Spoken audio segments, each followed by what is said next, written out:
अस्सलाम वालेकुम। ये है जी दोबा KSA।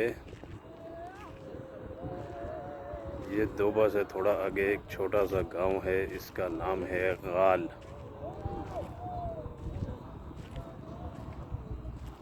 और ये यहाँ पे क्रिकेट खेल रहे हैं। ये यहाँ पे क्रिकेट हो रहा है।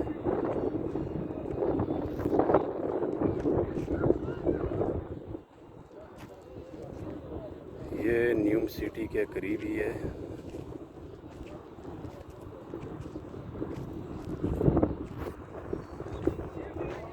बहुत अच्छा मौसम है यहाँ का।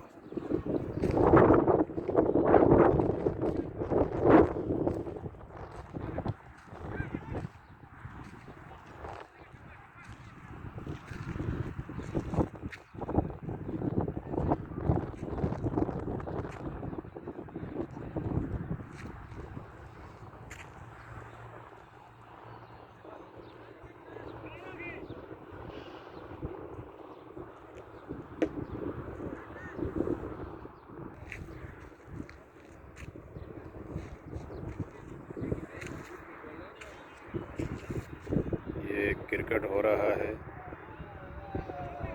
इंडियन और पाकिस्तानी लड़के खेल रहे हैं।